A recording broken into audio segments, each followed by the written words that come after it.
Bonjour à tous, chers élèves de deuxième année niveau 1. Aujourd'hui, on reprend le polycopier de trigonométrie pour définir ce qu'est un radian et une longueur d'arc. Reprenons la définition de ce qu'est un degré. À la base, on a pris la circonférence du cercle et on l'a séparé en 360 parties égales. C'était un nombre qui a beaucoup de diviseurs, mais ce n'est pas toujours pratique d'avoir beaucoup de diviseurs. On a donc décidé de prendre autre chose. On va définir quelque chose au rapport de la longueur de l'arc. L'arc, qu'est-ce que c'est? Eh bien, on va définir donc un cercle avec un centre O et un angle alpha au centre. Il intercepte entre un point A et un point B qui sont sur le cercle un arc qu'on va noter ici L. Et cet arc ici, on va voir qu'il y a une proportionnalité entre l'angle alpha par rapport au 360 et l'arc donc de longueur L par rapport à tout le périmètre qui est donc 2 fois pi fois r. R le rayon du cercle. Donc cette formule ici va nous permettre de résoudre quelques exercices. On va déjà retenir que alpha sur 360 égale à la longueur d'arc sur 2 pi r qui est le périmètre. C'est donc un rapport de proportionnalité. Prenons ici un cercle donc avec un centre O qui a un rayon de 12 cm et on va mettre donc ici que l'arc intercepté est de 3,14 cm entre un point A et un point B. On nous demande de déterminer ici l'angle alpha. Alpha donc en degrés. Pour le moment, pas encore de nouveauté. Ici, notre angle alpha se calcule simplement avec cette formule. On rentre toutes les données que l'on a et on voit ici qu'on nous donne une approximation du nombre pi, 3,14. On comprend assez rapidement que ce sera pour simplifier avec le 3,14 qui nous est donné du L, qui est l'arc de cercle. On a donc une fraction égale à une fraction et on veut se débarrasser du 360. Il est divisé, donc on multiplie de l'autre côté. On obtient 15 degrés. Voici donc comment on résout ce type de question. Donc avec un arc, ici on a trouvé un angle de 15 degrés. Un radian maintenant, c'est un arc de cercle dont la longueur est égale au rayon du cercle. Alors prenons un rayon, on le met sur le cercle. Combien de fois est-ce qu'on va pouvoir le mettre? Une fois, deux fois, trois fois, un petit peu plus pour le demi-cercle. Et puis on va se rendre compte qu'on aura donc 2 fois pi fois le rayon qui nous donne le périmètre. Donc on a 360 degrés qui correspondra à 2 pi radians. Complétons ici un petit tableau. Donc 360 degrés, c'est 2 pi radians. Donc la moitié, 180, c'est pi radian.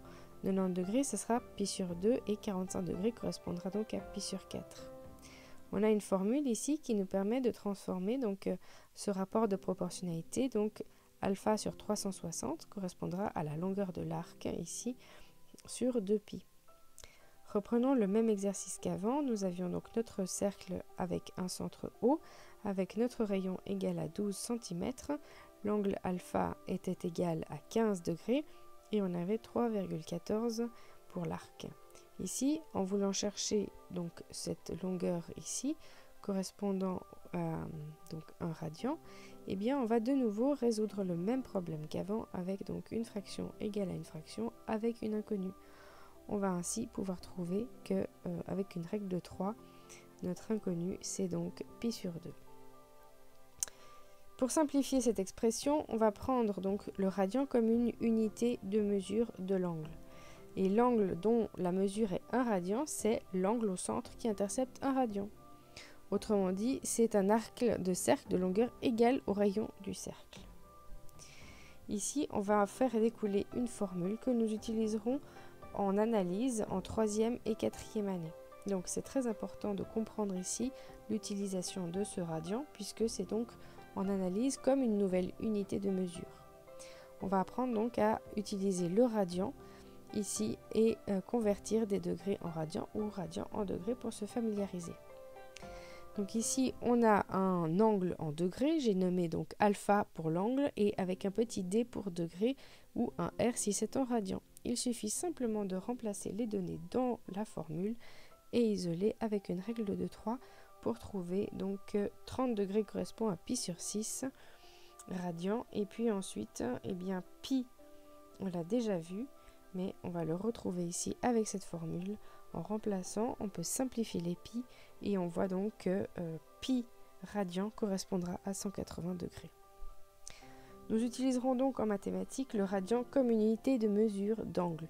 L'angle se trouve donc avec cette formule et c'est toujours une fraction qui contient le nombre pi. Passons aux exercices. Ici, nous sommes à la série 1. Nous avons ici à exprimer donc en degrés un angle de 1 radian. On a 1 radian et on cherche l'angle en degrés. Il s'agit donc d'utiliser la formule numéro 3 et on a simplement à donc remettre les données dans la formule et appliquer une règle de 3 pour trouver la solution. Ici, on va ensuite passer à l'énoncé B. On a exprimé en radian un angle de 79,5 degrés. Eh bien, on cherche donc un angle en radian et on a l'angle en degrés. On utilise toujours la même formule, on remplace les inconnus dans la formule et une règle de 3 nous permet de trouver que l'angle en radian est donc de 1,39. N'oubliez pas, votre calculatrice est un outil indispensable dans ce chapitre. Passons maintenant à un autre point de cet exercice, le point C. Ici, on demande calculer à 1 mm près le diamètre d'un cercle sur lequel un arc de 1 degré mesure 2 mm. Avec un croquis, tout est plus simple. Donc le diamètre, qu'est-ce que c'est? C'est 2 fois le rayon. On a donc 1 degré, c'est l'angle au centre, et on cherche notre arc qui a donc 2 mm. Il se trouve entre ce qu'on avait avant les points A et B. On remplace dans la formule le rayon x 2, ça correspond au diamètre qui est notre inconnu. Donc on peut mettre D à la place de 2 et R. Puis il reste présent et puis on simplifie simplement cette fraction. Le diamètre est en bas, on veut le remonter, donc on multiplie la fraction de gauche par D. Et puis ensuite on a donc x 1 sur 360, ça correspondra à faire x 360 de l'autre côté pour avoir ici 229,18 mm. Passons à la dernière question de cet exercice. Ici, quelle est la distance de deux points situés sur un même méridien? Les méridiens, c'est donc quand on relie deux pôles de notre Terre, eh bien, on peut obtenir un cercle autour de la Terre. Donc deux points sur un même méridien, eh bien, quelle est leur distance si on a un angle au centre de 1,5 degré et on nous donne le rayon de la Terre? Eh bien ici, kilomètre au millimètre, c'est égal, on applique la même formule, on donne que donc on cherche le L et tout le reste est connu. Il nous faut donc isoler le L et passer à la calculatrice pour trouver 166,77 km. C'est peut-être un peu rapide pour vous, n'hésitez pas à arrêter la vidéo, repasser certaines choses, faire les exercices et regarder la vidéo en guise de correction.